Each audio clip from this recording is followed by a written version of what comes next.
finger in there. And what's interesting is that when it's when it is cocked, it has a hold open feature, by the way, when on the last round. So if you pull the bolt open and it's empty, you'd have to push the follower down to close it. But there's so much rearward creep in this trigger, as you see. It goes all the way back to there. It's like 2-stage, so that's the first stage, all the way back. Look at that. And I'm sure that's so that, you know, you get, if you had a gloved hand, you'd be able to get your finger all the way, and then it goes all the way back to there to be able to fire. It's actually like a hair trigger too, because when it bottoms and you take up all the slack in it, you really, all you got to do is just breathe on it at that point to get it to fire. Some accessories you see online, you see on eBay. Everybody seems to have this. I've seen them on Gunbroker. I've seen them everywhere. Are these muzzle covers, which are pretty interesting because it's a muzzle cover / sight protector. So you see it goes right over the sight blade and drops on there.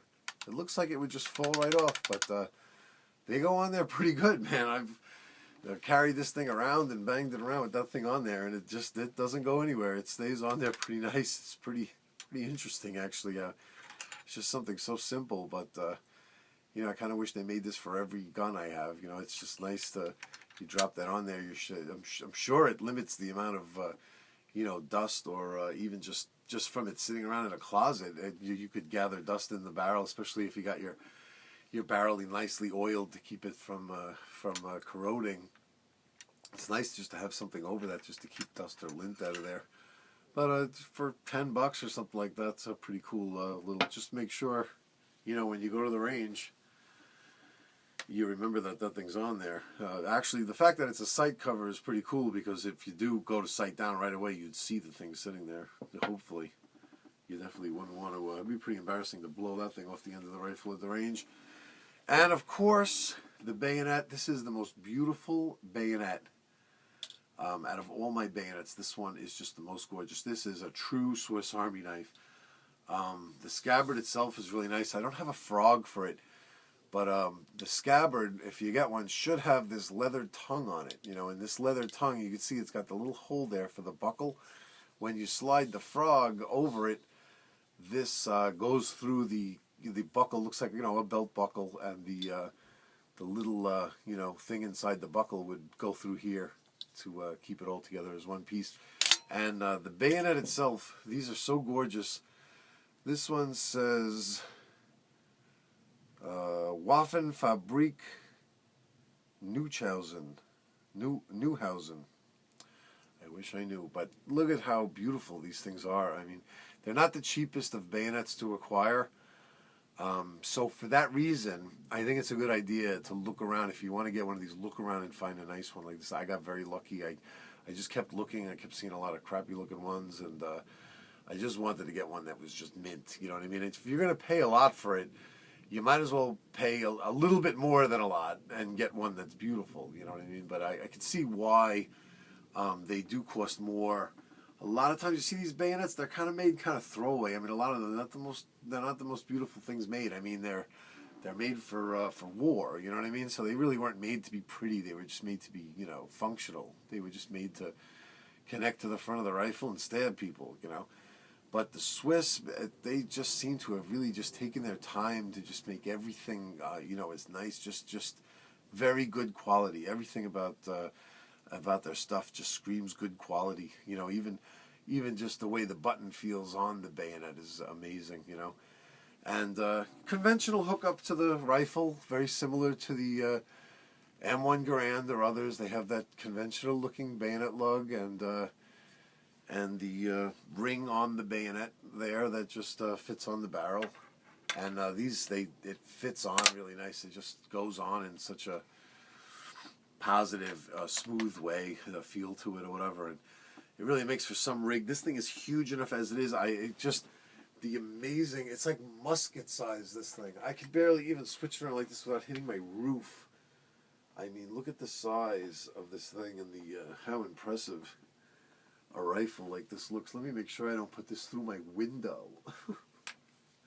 I accidentally stabbed my cat doing a Schmidt Rubin video. Yeah, it was something else. But as far as fun factor for these things, they're great. They're fun to shoot. The action is just smooth and beautiful. You can see just with the magazine out, you don't have to worry about the hold open feature. Just the way the bolt moves, it's that smooth. It's like after the shot, you don't even have to remove this right. I've noticed with my Mosin, a lot of times I have to take it off my shoulder to cycle the action. Just from here, you have a little trouble with the Mosin. But with this thing, you could leave it shouldered. It's not a problem to take a shot, and it looks like it's going to hit you in the face. But with me, it just misses. It just misses. So you could keep this thing shouldered and fire round after round with smoothly operating the action very smooth. And with these things, you can't really baby these actions. I'll just give you a heads up. If you end up getting one of these things and go into the range with it, do not baby this action. Number one, if you baby it on opening, you're going to get brass right down the back of your collar. And so you got to really, open it like you mean it to send the brass way past you, because it's going to go up and over your head. And you just want it to go behind you. And then when you close, you have to be careful. There's a tendency with these, there's kind of like a two-stage way this closes. See, let's say from this side, you may think that that's closed. I mean, after all, it's you can see where the gap is here, and then there it is. It's all the way closed. It's up against the receiver, but it isn't, because this part has to be fully seated in there for it to be considered closed. So you see the difference there. Just because this part here goes all the way home, it does not mean that it's closed. That is closed. And the danger there is that in this position, it will fire. You see that you will be able to pull the trigger. And 1901, there's really not that much of like safety mechanisms in there to be sure that primer is not going to get contacted by the firing pin when it's not in full battery. So you do want to be careful. You just when you open them, you want to mean it, and when you close them, you just palming it is best, and just make sure you shove that all the way closed before you shoot. Make that like a ritualistic way of operating the action. And you won't have any problems. But so I guess that's about it. Well, one other thing that I did notice that's odd. Anybody that has one of these, if you could tell me if this happens to you too. My brass ends up with a dent in it. So you can see the dent in every single. I mean, I shot 100 rounds through here, and on one day, and 100 of these 100 brass had that dent. And I'm just wondering, I mean, I know it's coming from just when it's getting ejected, it's contacting the receiver somewhere. I'm just curious if this is something that's common, if anybody else has seen the same thing, or is it just mine that's unique that it does that? I don't know. This stuff is a pain in the ass to reload anyway because it's Berdan, so I just toss it. But I just wanted to know if one day I have to reload, I'm going to have to be doing a lot of reshaping of the necks there because of that. I'm just wondering if anybody deals with that reloads their own. So anyway, that's it. Schmidt Rubin 9811. It's kind of like in the middle of the Schmidt Rubin family. There's the 1896 that came before it. That it's a shame, but you can't really fire those things using this GP11 ammo here because it's a little bit too hot for it. So you'd have to you have to reload your own and have very low pressure rounds to be able to use those. And then you have the 1898 and the 1911, which are kind of together. You know what I mean? Like the same rifle. And then you have the K31, which is very popular. I opted to go older. Depending on what your interests are. You know, if you're more interested in the K31 is basically the same. It's just a little bit lighter, a little bit more simplified, and apparently, from what they say, it's a little bit stronger. The redesign made it a little bit stronger, even though it's lighter and the bolt is smaller. It was made. They looked at some of the shortcomings of the 1911, and were able to redesign to make it a little bit lighter and a little bit stronger.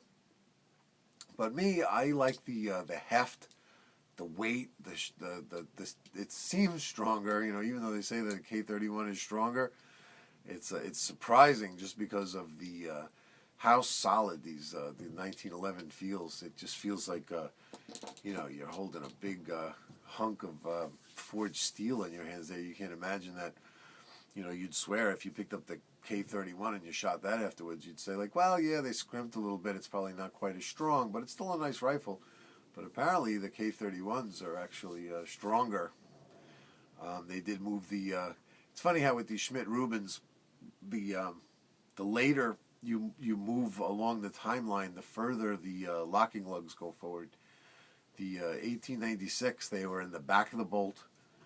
The 1898 the hell am I talking about? The 1911, they moved the locking lugs sort of towards the middle, and then the K31 they moved the locking lugs all the way to the front, which makes sense because, you know, you see a lot of the rifles that came along later, like the Mosin and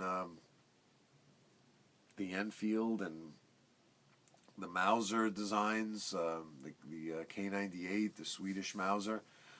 You see all of these locking lugs were up front. Nobody really was putting them in the rear. So I guess the Swiss, they were kind of just on their own. You know what I mean? They just kind of had to do their own thing. You know, from some of the reading that I've done, you know, countries like Sweden and Switzerland, they during wartime, World War II type times, and even before, you know, in the World War I times, they would kind of try to reach out to find, like, you know, hey, where can we, you know, get a gun from, or what designs we can find, or have someone, you know, build us some nice guns. But, you know, during the wars, areas just were, you know, getting taken over. You know, you could look at Austria and say, like, oh, Austria, it's a cool, they have nice guns there. Let's see what we got. And then when Austria gets taken over, you're not getting any guns. You know, Germany's not going to be letting that stuff out to everybody, you know, so like countries like Sweden and Switzerland, from what I've read, just interesting historical, you know, tidbits where they just kind of had to go like, well, I think this is up to us here to make a gun. You know what I mean? So it's kind of interesting for us as collectors, because then you get to see what these, you know, these different countries would, you know, come up with on their own. You know what I mean? Just left to their own devices, what kind of designs they would come up with, their own, you know, take on how to make these rifles. So it seemed like the Swiss had to kind of like learn the hard way about the whole where do we put the locking lugs thing. It seemed that the further you moved the locking lugs forward, or the less mass of the bolt you had from where it was fired. Actually, you see, I'll pull it out again. You can see evidently the big issue with the with this bolt, if I can get it out, was you could see all this material here, this long piece that was ahead of the locking lugs, you know, from where the bullet is held. And it's funny, it's this conventional controlled feed design, kind of like AKA K98. You know, the way it feeds is very similar. The way it feeds the round up underneath the extractor. But you can see the 1896 had the lugs way back here, and then the 1898, I believe, even had the lugs towards the rear. That was the redesign of the bolt for the 1911, was to move them up here. So what's nice is that even this is the 1898, but still has the 1911 design, like an upgraded one. And then the K31 got rid of this piece basically, and that's